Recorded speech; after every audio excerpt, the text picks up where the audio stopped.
problem with Daniel. The book of Daniel is too accurate for theologians.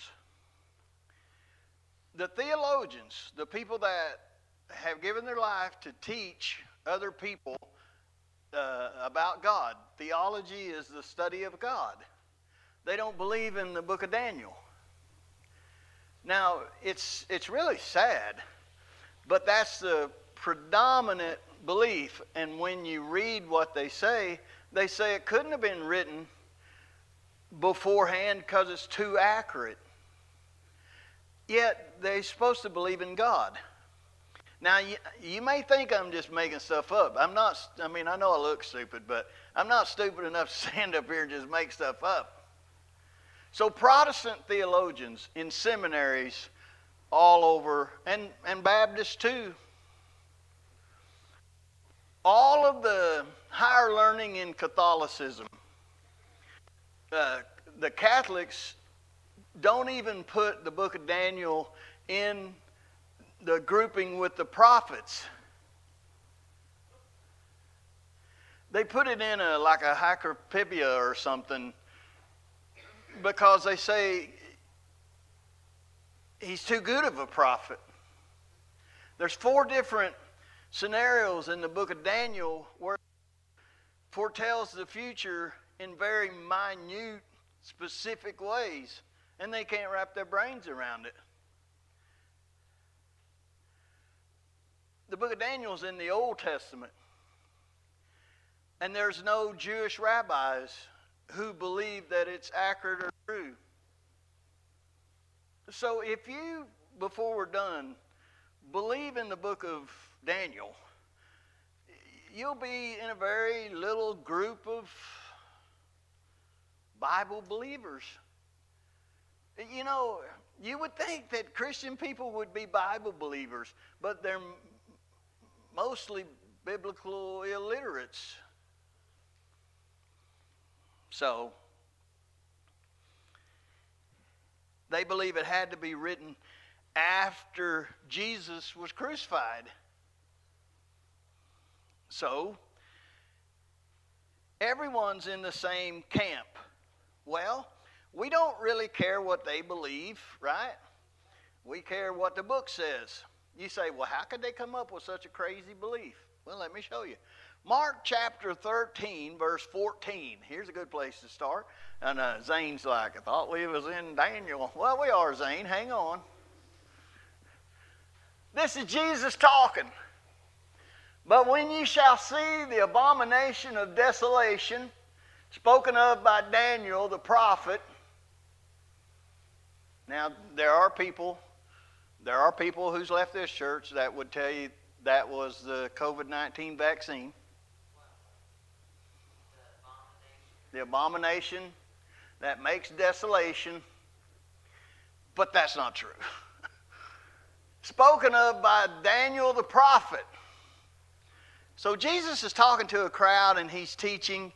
And he's a rabbinical teacher. And he says, when you see the abomination that makes desolation that was spoken by Daniel the prophet, well, shouldn't that automatically to every theologian, rabbi, well, of course, rabbis, they hate Jesus Christ and don't even believe he, existed. But any Protestant theologian should say, well, I believe Daniel was a prophet because Jesus said he was. Jesus said, when you shall see the abomination of desolation, spoken of by Daniel the prophet, standing where it ought not. Was that a shot standing up someplace it shouldn't be? Let him that readeth understand, then let them that be in Judea flee to the mountains. Notice, this is by Jesus geographically centered in Jerusalem. Because the abomination of desolation is speaking about the temple, the physical temple. And listen, I totally understand that Jesus said, I didn't come to build houses made of hands. I didn't come to dwell in houses made of hands. I totally understand that. We are the temple of the Holy Spirit. But that doesn't negate the fact that there was a couple of temples. Were they types and models? Yeah, I've taught on it to nauseam. The tabernacle is a type of a body. The tabernacle is a model, a dress rehearsal of Jesus. It's also a metaphor to the human body. It was also a type and a model and a dress rehearsal for a permanent temple. They're all metaphors and types. But it doesn't mean that the tabernacle didn't exist. Me and Sarge, we love studying this wild and crazy ideal that David's temple wasn't on the Holy Mount. Matter of fact, I'm not as radical as Sarge, but he likes cats, so. But he don't even think the Holy Mount's holy.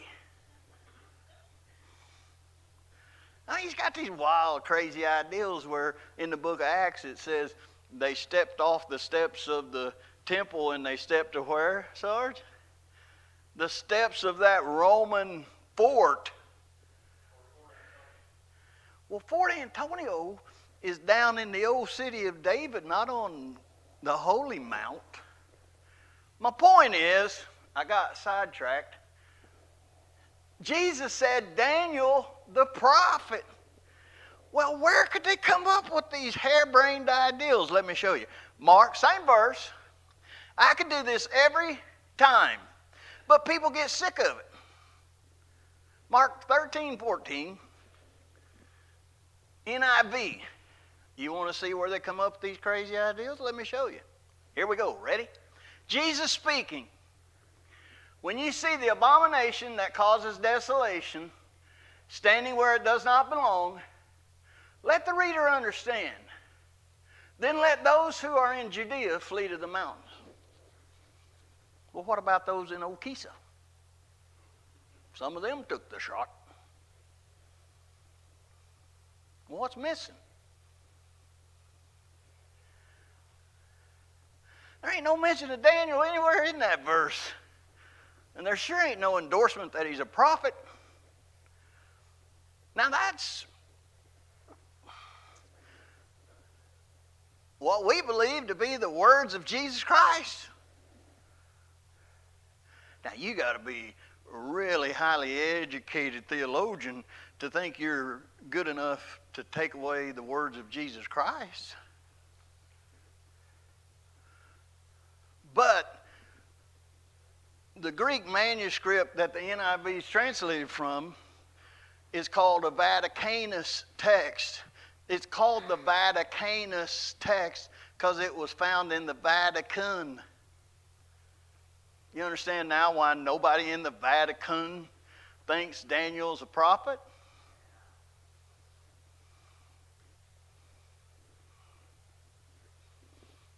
You understand if a Catholic came to your house to convert you to Catholicism, and you said, well, I believe Daniel's a prophet, they'd hand you their Bible and say, prove it. And you'd say, well, I'll show you, and you'd have egg on your face. So, I believe, I don't care what you believe, you shouldn't care what I believe the author of Daniel is Daniel the prophet. And the people that gave their life to figuring out all these dates date the book of Daniel because they have historical records of when the Babylonians came and took away Israel. So they have it within about 65 years. They believe Daniel was written between 607 BC, so 600 years before Jesus, to 534 years before Jesus. Daniel, his name, means my judge is God. God is my judge. So let's go. Daniel chapter 1, verse 1. Watch this. Very intriguing book.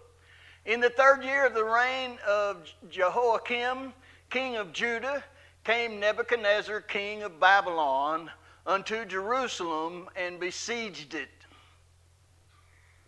And the Lord gave Jehoiakim, king of Judah, into his hand. Now, if you don't get anything else here tonight, you get this.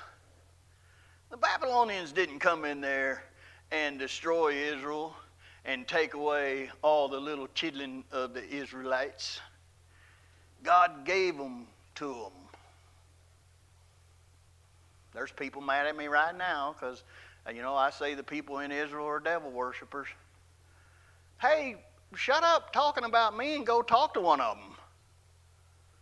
They'll tell you flat out. You understand, you're standing up for people that think God created you for one reason, and that's for kindling firewood to keep hell burning. And I've had them tell me, you're going to be placed as a log underneath the pot where Jesus is boiling in human excrement. Those are people you're standing up for? Do you know what they said? Let his blood be on us and our children. Do you know what Jesus said about them? Not what I say about them. You know what Jesus said about them? He said, your father's the devil. And the work of your father you do. And us silly people, get lied to by all these preachers and John Hagee and all them guys. If you want God to bless you, you got to bless them people. Well, if you'd have been standing there when they hollered, crucify him, would you have stood there and said, well, I got to go along with them because the Abrahamic covenant has not been fulfilled yet. Crucify him! Would you have gave them some money? Hey, listen, I want to give you this $100 because Kenneth Copeland told me if I give you $100, I'll get back 1,000 because I'm blessing a Jew.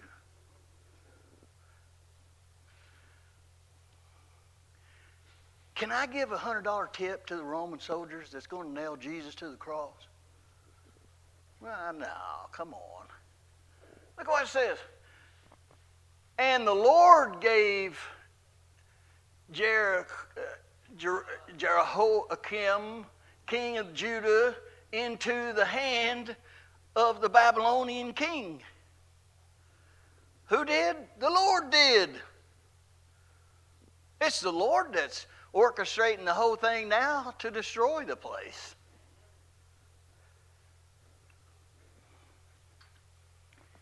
With part of the vessels of the house of God, which he carried into the land of Shinar, to the house of his little g God. And he brought the vessels into the treasure house of his little g God. Now, remember, in just a little while, we're going to get to the point where the guy sees the handwriting on the wall.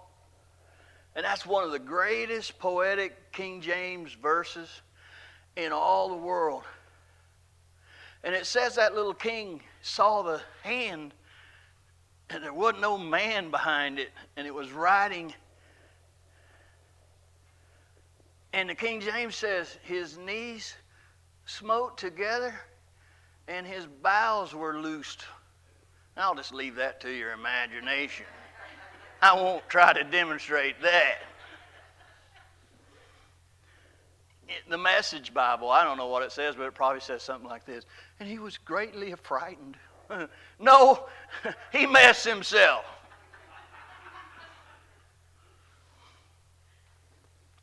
Well, they always say they want to make it up to date and clearer.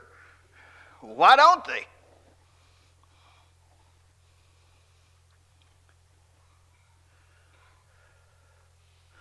Back in that time, these empires, some of them, they would not just destroy their enemies. They were smarter than that. There are times in history written that great cities were taken over and they didn't even know it for days.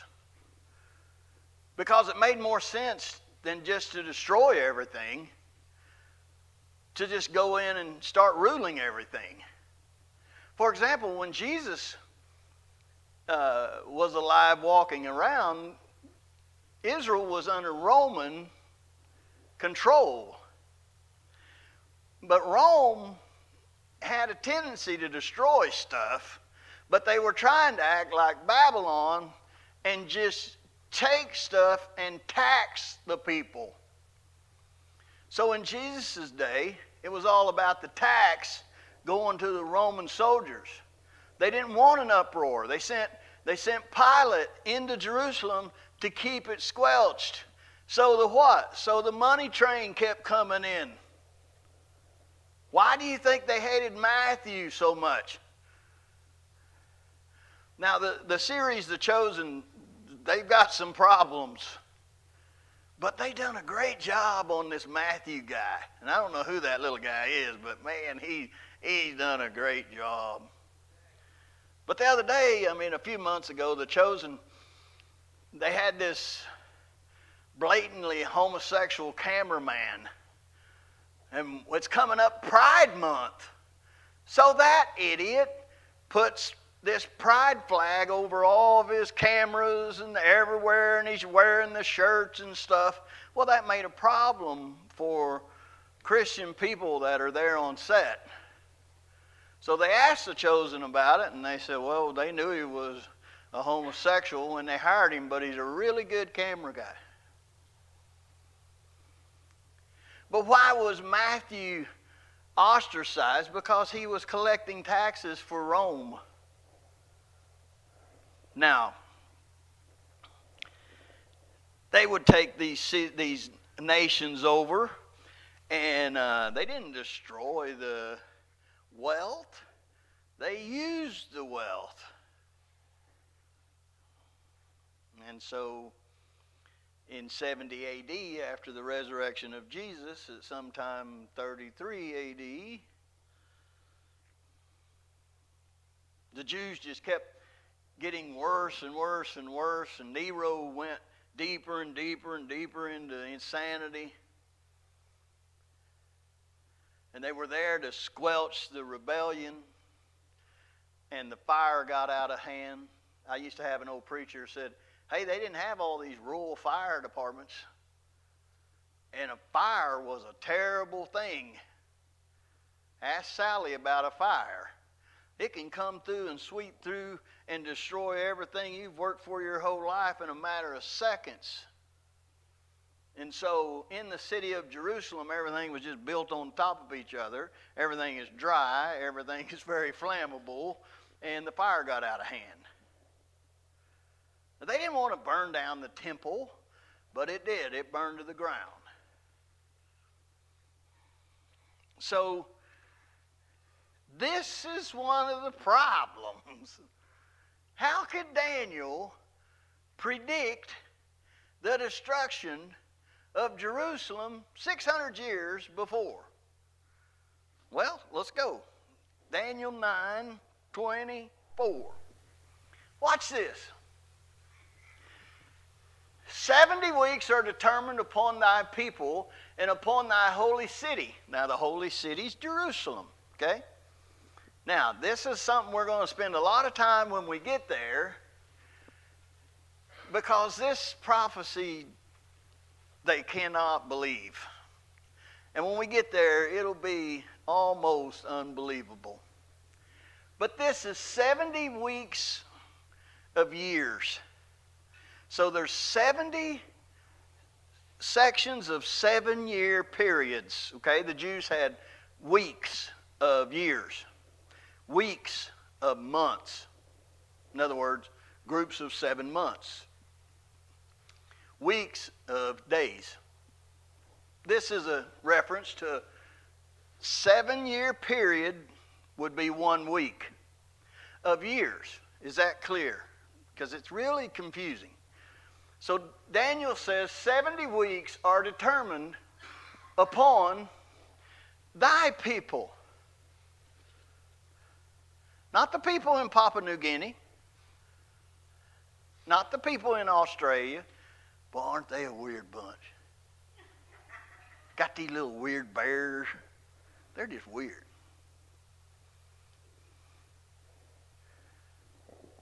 God's people. Now, some people take offense to that, and they say, I want to be God's people. I don't want to be God's people. You want to be God's people? That's crazy. I'm his child. You can be his people all day long. Daniel the prophet, let's just refer to him as that just from now on, for the 3 people that watch it on. You know, we got banned off YouTube the other day and we didn't even know it. Tim told me, when was the sermon preached that they found fault with? Hey, at least they're watching them. Well, what kind of life do they have to go back 3 years, 2 years, whatever, and watch their, or whoever ratted us out? It's one of them drag queens. They don't have anything else but to do their nails and to try to find something to get me in trouble. 70 weeks are determined upon thy people and upon Jerusalem to finish the transgression and to make an end of sins. Well, that means at the end of this period of time, it's going to all be over. It's what we call the second coming of Jesus Christ. Okay? Be an end of sin. And to make reconciliation for iniquity. That's just a fancy word for sin. We talked about it this morning. That's the whole plan of God, that he would come and reconcile lost people to himself. But he gave the ministry and the work of that reconciliation to you. So he reconciled it with his life, and he gave you the call to share it. So let's talk about the second coming, right? And to bring in everlasting righteousness. That's the second coming, right? Now it's going to start out with a 1,000-year period called the millennial reign. Right? Who's going to rule the earth? The Jews. Well, don't get mad about that. You don't want to rule the earth. It'd be like you living in a mansion and you're worried about somebody that's, living in your dumpster. You're like, what are they doing? They're living in my dumpster. Let them have it. Watch. And to bring in everlasting righteousness, to seal up the vision and prophecy, and to anoint the most holy. That's the second coming of Jesus Christ. But this 70-week period of years is broke up into 3 sections. Okay? That's what confuses people. It doesn't need to be confusing. It's not going to confuse us. Know therefore and understand that from the going forth of the commandment to restore and to build Jerusalem unto the Messiah the Prince shall be 7 weeks and 62 weeks. Now, there's some things to note that have thrown theologians, but they won't throw you. It's not from the building of the temple. It's not from the completion of the temple. Read it. It's from the going forth of the declaration to build. There had to be a decree to build. And that decree was given by an enemy of God. Who was it, Peggy? I didn't want to try that name. Old Xerxes. He gives a decree, gives, is it Nehemiah? The okay to go back and to build. First thing they built was the wall. You know what he done? He called some Jewish friends. He said, we're going to build a wall. But the day that the decree was given was the day he started counting. You know what he said? He said, bring your trowel, because we're going to build it with a sword. And it's going to slow down production, but you're going to have to fight this hand and work with this hand. And today it would be, hey, we're going to build a church. But you better be packing. Might be some drag queens threatening to come beat us up. I wonder if half the men ran home, took their kids. Well, I ain't helping build the wall. There's some drag queens that are mad. But I said, bring it on. What do you think? What am I going to say? Please don't hurt me. One of Nehemiah lost half of his crowd. Well, I ain't going down there. The homosexuals are upset. Nehemiah has ruffled their feathers again. Watch. Know ye therefore and understand from the going forth of the commandment to restore and to build unto the Messiah the Prince shall be 7 weeks of weeks and 62 weeks of weeks. So you got 69 weeks. And when we get there, it's going to blow your mind. But it works out perfectly, and I'll do all the math for you when we get there to Daniel 9 if there's any of us still alive.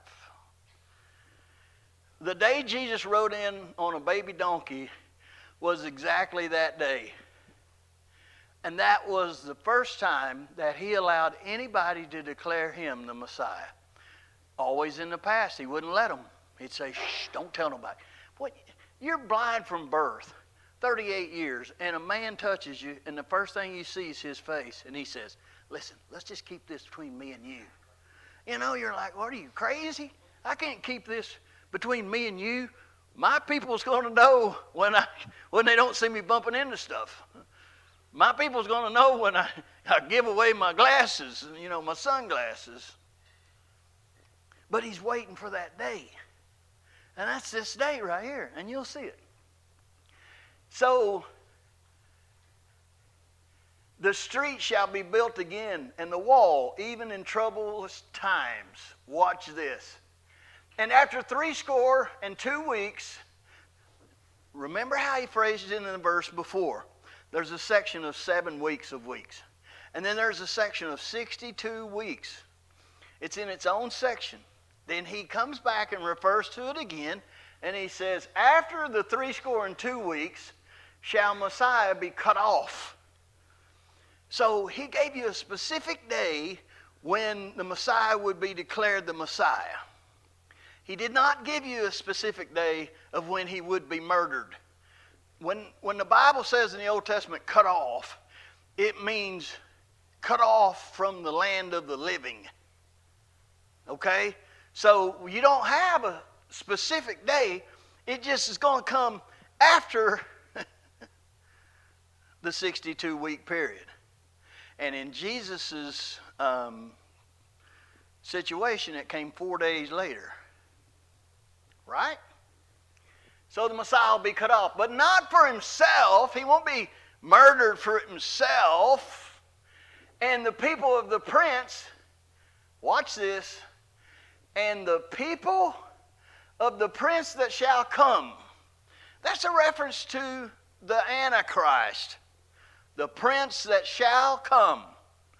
Now I want you to see why these theologians trip on the opportunity to disbelieve.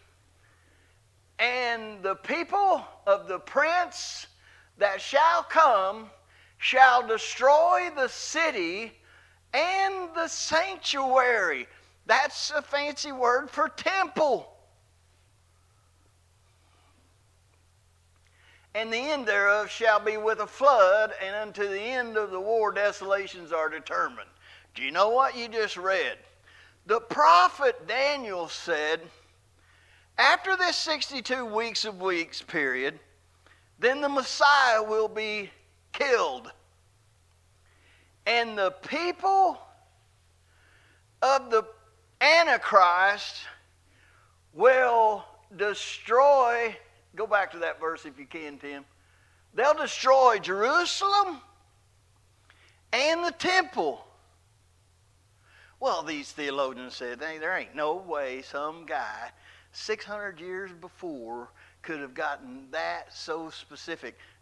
Somebody wrote this after Jesus was resurrected and after the Roman soldiers destroyed Jerusalem and the temple. The temple wasn't even supposed to get destroyed.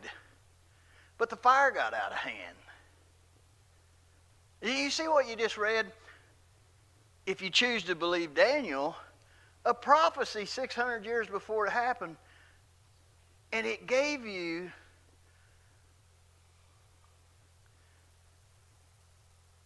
the people of the Antichrist. Daniel says, after the Messiah is murdered, then the people, the nation, the army of the Antichrist that's going to come, they're going to destroy the city. Who was that? It was the Roman soldiers. Where were they housed, Sarge? Fort Antonio. We just like saying that because it sounds macho. Fort Antonio. Arkansas's got stupid stuff like Fort Smith.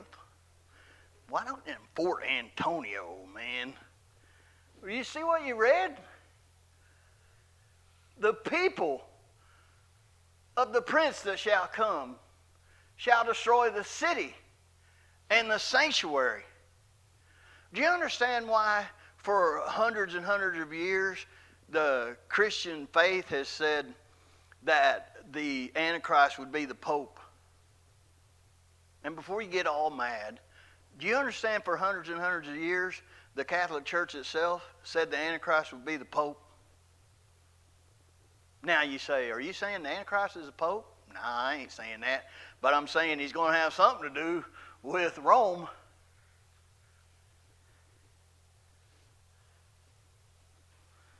So, this is quite a little book. We ain't but 2 verses into it. Let's go back to Daniel chapter 1 and let's go back to our book at hand, verse 3. Watch this, Daniel chapter 1, verse 3. And the king spake unto Ashpenaz, the master of the eunuchs, that he should bring certain of the children of Israel and of the king's seed and of the princes.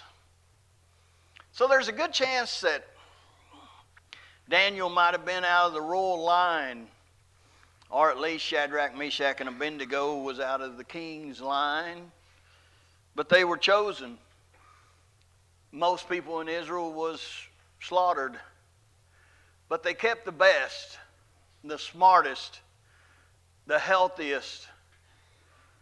And they used them for all different slave activities.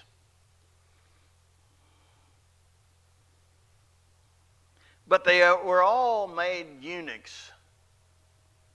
We talked about that this morning. Wouldn't that upset you greatly? If you were made a eunuch because of your worship for God? Do you know what this book says about this man Daniel? That the king gets tricked into making a law. The king liked Daniel. And the people around the king tricked him into making a law that nobody could pray to any god except him. And the Bible says Daniel just continued to open his window and pray toward the temple. Every day, pray toward the temple. You know, he could have prayed with his window shut and no one would have known it. And do you realize there wasn't any temple? Daniel just knew where the temple should have been. And so every day he opened the window for everyone to see, and he prayed toward the temple that didn't exist. That's what gets him thrown in the lion's den. So what would you feel like if they made you a eunuch? They're just teenage boys. They'll never have a lineage. They'll never have a child. And all because they worship God.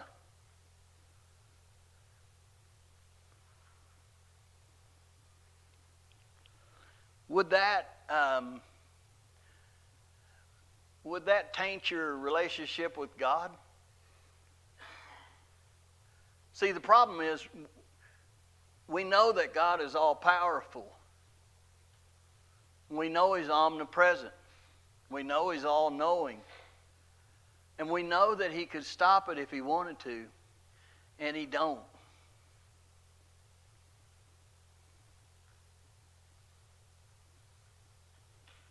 Why don't He?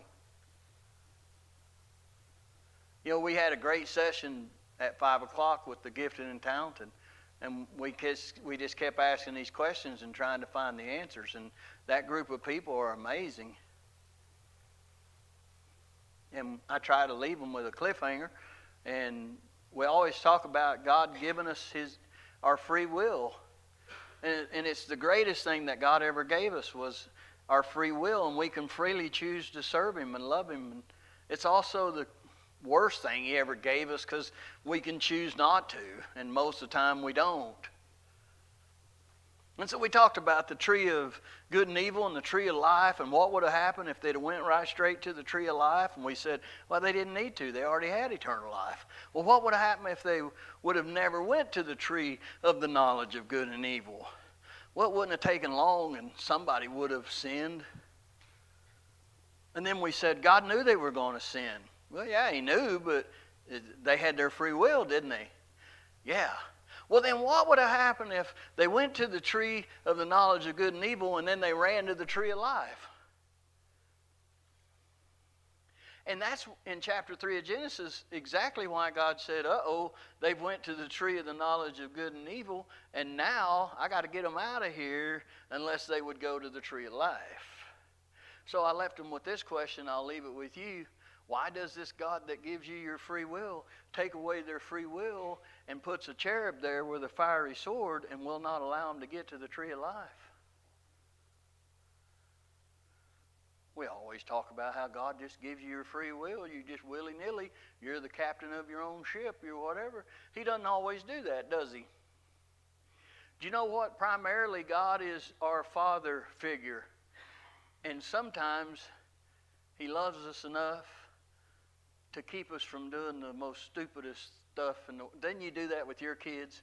I mean, you want them to grow up and make their own choices and stuff, but you know, if you look out there and little Tyler's putting on a cape and he's got a ladder in his hand, you're probably as a father going to go out there and say, hey, dude, that's on TV. You can't fly. You're like, well, you're holding him back. Yeah, you're holding him back from destroying himself. So if you want to know what we found out the greatest thing God ever did for mankind was gave them the a surety of death. Because if you want to go to heaven, you got a DIE. That's God's mechanism. You got to put on your coat and your TIE. If you want to get a rabbit out of LOG, you got to make a commotion like a DOG. You ain't going to get there without dying. So quit worrying about it and embrace it. Now, don't all jump off the bridge when we leave here, but don't live in fear of it. It's God's way. So, watch this. And the king spake unto Ashpenaz, the master of the eunuchs, that he should bring certain of the children of Israel and of the king's seed and of the princes. He says to Ashpenaz, hey, you eunuch, don't kill them all. Bring us some more really, really smart, athletic eunuchs. And the head eunuch said, aye, Captain. Look at Genesis 37:36. Most theologians will tell you Daniel wasn't no eunuch. Shadrach, Meshach, and Abednego, they weren't eunuchs. Even though the word is eunuch. Everybody know what eunuch means? Well, the theologians say, that don't necessarily mean they were eunuchs. And the only thing they take you to is Potiphar. Now let me tell you the problem I have with it. They want to use an example of Potiphar. Okay? Well, Potiphar wasn't in Babylon. Potiphar was in Egypt. And I don't believe Potiphar was a eunuch.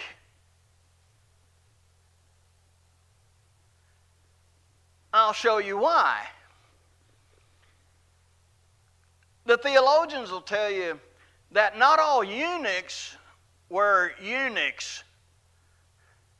And they use the example of Potiphar, which was in a different country and hundreds of years before. Every historical fact of eunuchs in Babylon, they were sure enough eunuchs. But let's see what the Bible says about Potiphar.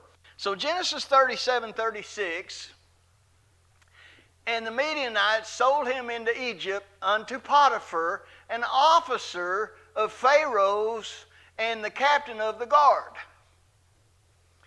Now, me and Peggy was listening to something the other day. We was driving up into Kansas. We was listening to that, and I told her, I said, man, I've heard that my whole life. They use that Potiphar thing. I don't believe it.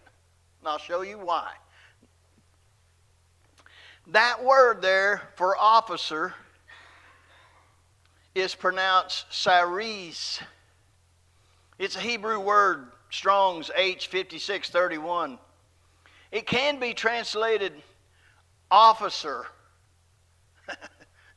Pull that back up, Tim, if you will. If you'll notice, the King James translators use the translation officer, and it's used several times.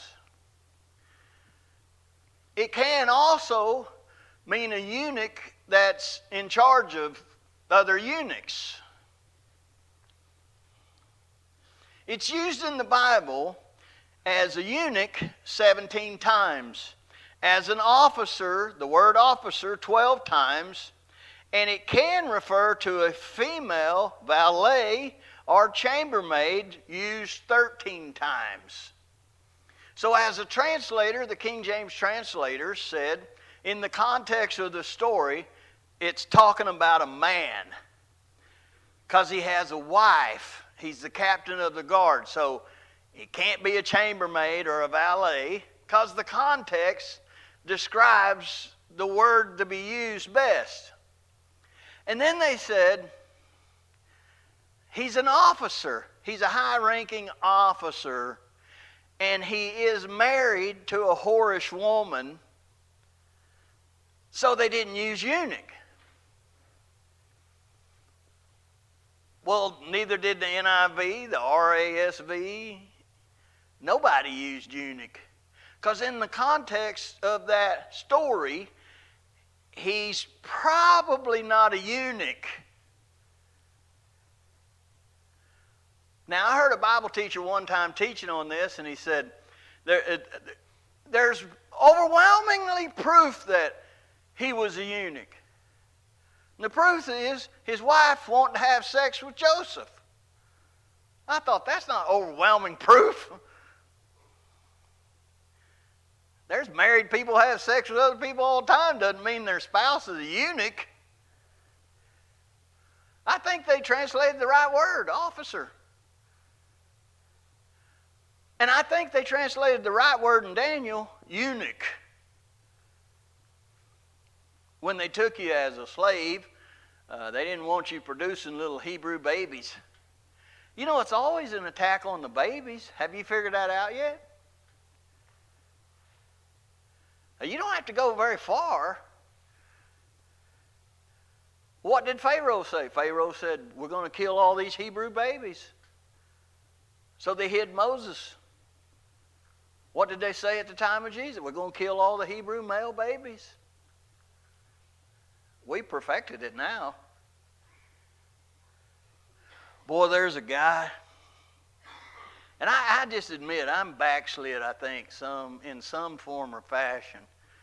But there's a guy that's,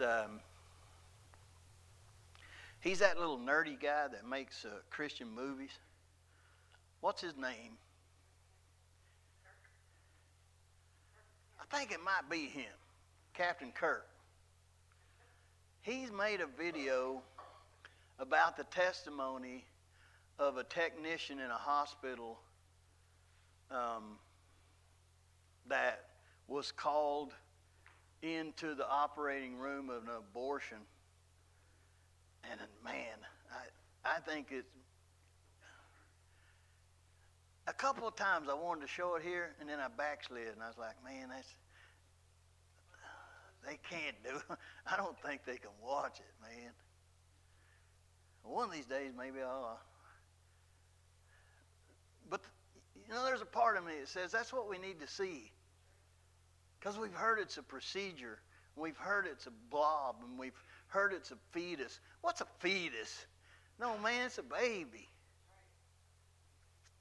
But anyway, you're safe, because so far I've not had the guts.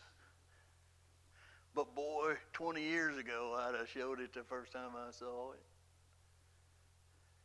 But I'm just being honest with you. I'm backslid. I let a guy play the drums for us for a long, long time that would play the drums, get his bottle of water, walk out and get in his car and go home. And every time he done it, I thought, you backslidden piece of garbage. You would have never let somebody lead people in worship and then take a little bottle of water, drink a little water like he's some kind of star, get in his car and go home.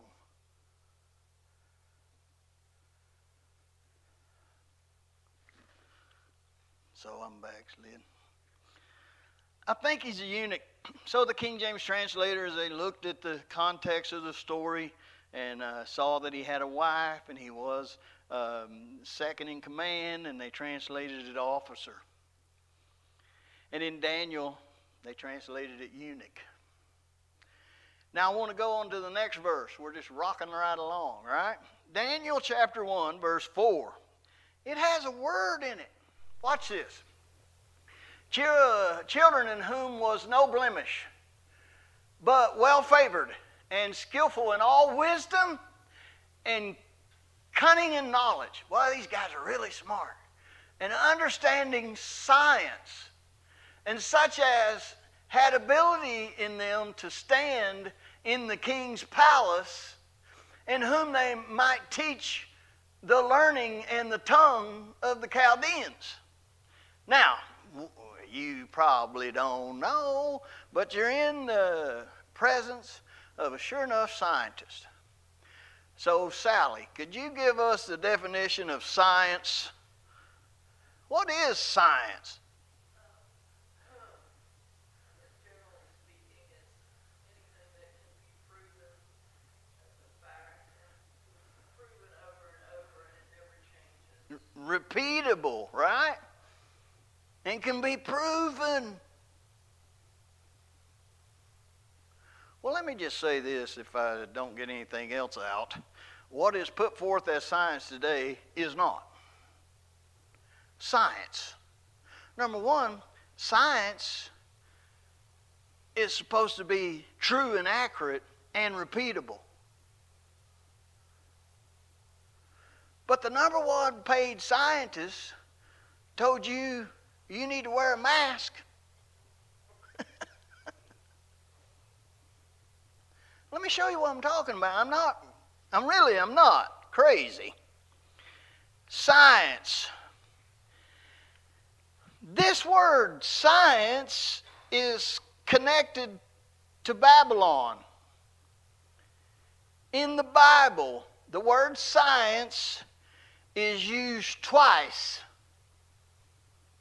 Now, this whole Bible is an interlocking, unbelievable, written outside of space and time by God, and the truths are found through the references of words. Okay? That's why Revelation says, don't take away one word, one jot, one tittle. Why? Because that word refers you over here, over there.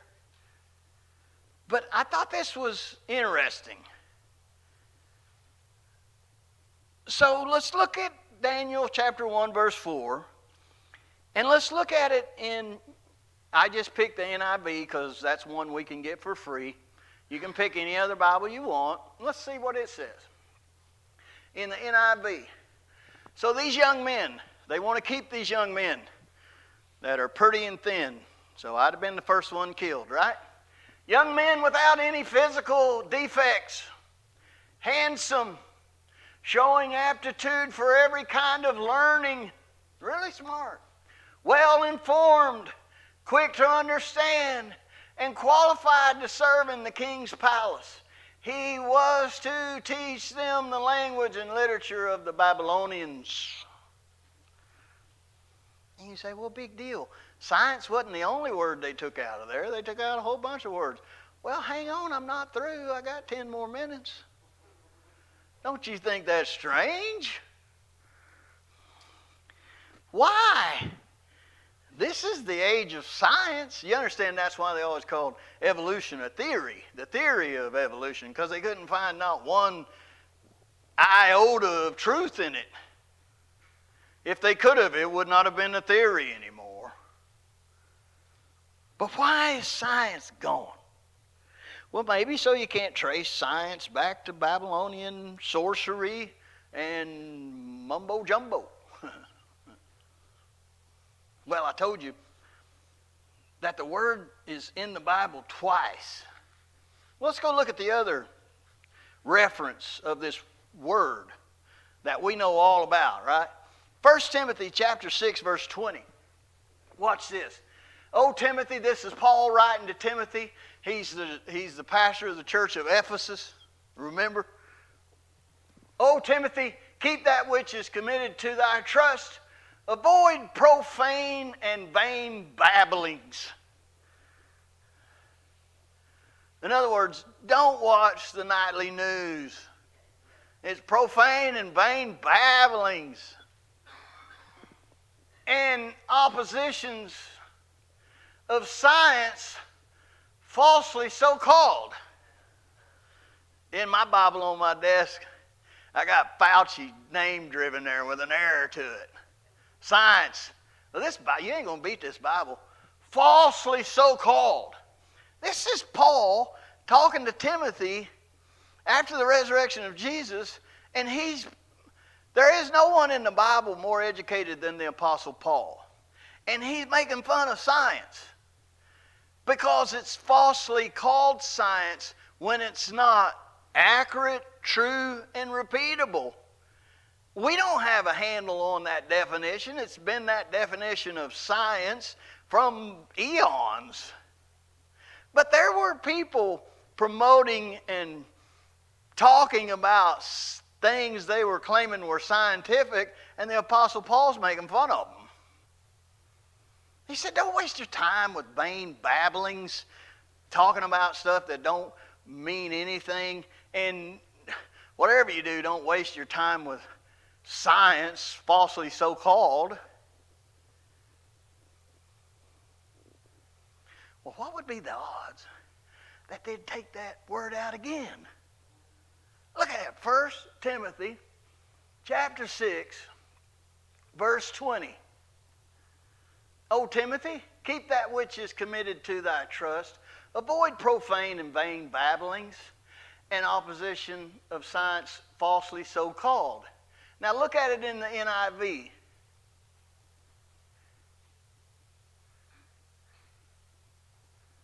O Timothy, guard what has been entrusted to your care. Turn away from godless chatter and the opposing ideals of what is falsely called knowledge. Now that may not bother you at all, but I think I smell a rat.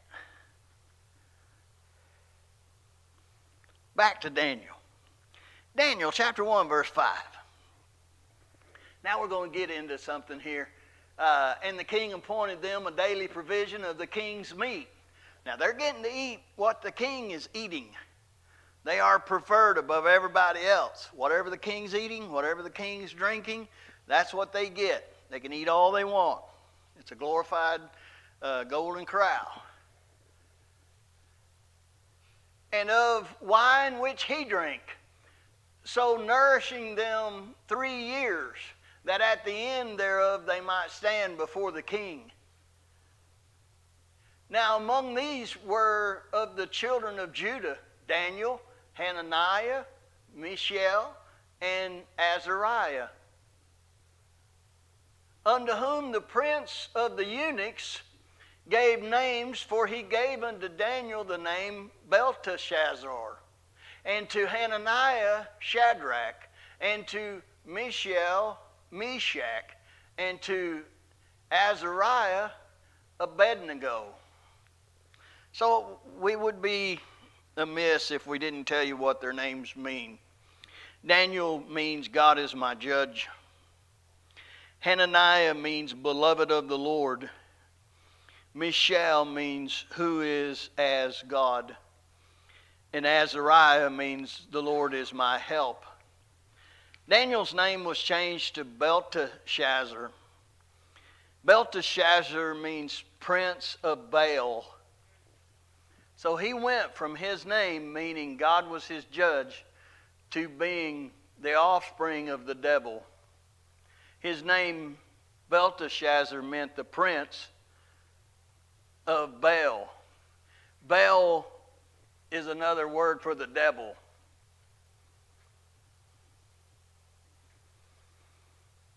Hananiah's name was changed to Shadrach. His name was beloved of the Lord. His new name means illumined by the sun god. The sun god is another fancy name for the devil. Mishael, his name was who is as God. He was given the new name Meshach. Meshach means who is like unto the moon god. Now the moon god was a female deity, but it's just another fancy name for the devil. Azariah, his name was the Lord is my help. He got the new name Bad Amigo, and it means the shining one. We sometimes call it Lucifer, the illuminated one, another fancy word for the devil. So now, these guys have been castrated, and then now they've taken away their identity. And I'm sure they abhorred their new names,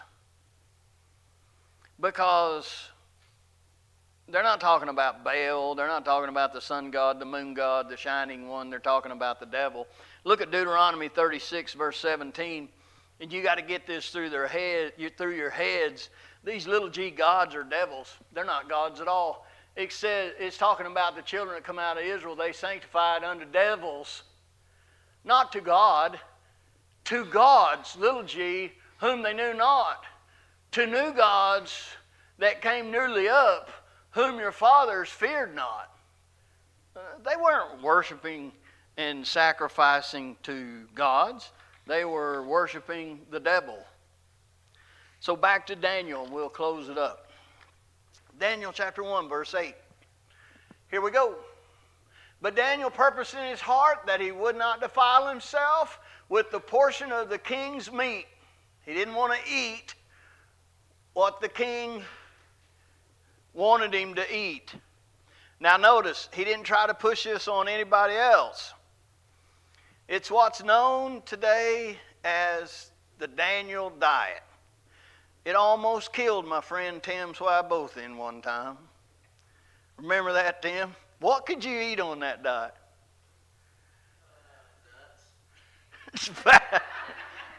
Beans? No, Just nuts. Well, that'll kill you. He said he had this thing back then. So Judy was going on the Daniel diet, and so he's going to live there. He's going to be on the Daniel diet. He said, I'm dying. It's going to kill me. And what was it? You said dirt dauber. Mud dauber. And why did you call yourself a mud dauber? He said, I know I'll mess it up or I just say it. Because a mud dauber is just a head and a butt or something like that. Yeah, you're going to waste away to nothing. So mud dauber, that was a joke. And I thought, well, that ain't going to last long. Man, it lasted forever, didn't it? And you can lose a lot of weight on it. But Daniel purposed in his heart that he would not defile himself with the portion of the king's meat, nor with the wine which he drank. Therefore he requested of the prince of the eunuchs that he might not defile himself. Now God had brought Daniel into favor and tender love with the prince of the eunuchs. Do you know this is one of the verses that the LGBTQ community uses to say that Daniel was a homosexual? They also use the relationship of David and Jonathan. And I don't remember who it was the other day. I was talking to somebody and they asked me about that. What does that mean when David said, my love for Jonathan is more precious to me than for a love of a woman? And the LGBT community say that Jonathan and David were lovers. And I said, you got to understand, David had hundreds of wives and hundreds of women just to have sex with. That wasn't, you're trying to anthropomorphize our society into that society. Women weren't valued like they are today. And Jonathan saved his life several times. Jonathan was more trustworthy and true to David than his own father. And just to take that and try to justify something that God says is an abomination is just terrible. Sin. But anyway, and the prince of the eunuchs said unto David, I fear my lord the king, who hath appointed your meat and your drink, for why should he see your face, whose liking than the children which are of your sort? Then shall he make me in danger of my head to the king. In other words, if you come in there looking all sunk in and all, sickly, he's going to kill me. Then said Daniel to Melzar, whom the prince of the eunuchs had set over Daniel, Hananiah, Mishael, and Azariah, prove thy servants, I beseech ye, 10 days, and let them give us pulse, which is a word for vegetables. Okay? Let them give us some vegetables to eat and water to drink. All they drank was water. They didn't drink Diet Pepsi. Then let our countenance be looked upon before thee, and the countenance of the children that eat of the portion of the king's meat, and as thou seest, deal with thy servants. Let us prove it to you, he says. So he consented to them in this matter, and proved them 10 days. And at the end of 10 days, their countenance appeared fairer and fatter in flesh than all the children which did eat the portion of the king's meat. Thus Melzar took away the portion of their meat and the wine that they should drink, and gave them pulse. As for these 4 children, God gave them knowledge and skill in all learning and wisdom, and Daniel had understanding in all visions and dreams. Now at the end of the days that the king had said he should bring them in, then the prince of the eunuchs brought them in before Nebuchadnezzar. And the king communed with them, and among them all was found none like Daniel, Hananiah, Mishael, and Azariah. We don't know how many there was. Therefore stood they before the king. And in all matters of wisdom and understanding that the king inquired of them, he found them 10 times better than all the magicians and astrologers that were in all his realm. And Daniel continued even unto the first year of King Cyrus. If you wanted to, you could do a good study on Babylon and what our culture has gotten from Babylonian wisdom.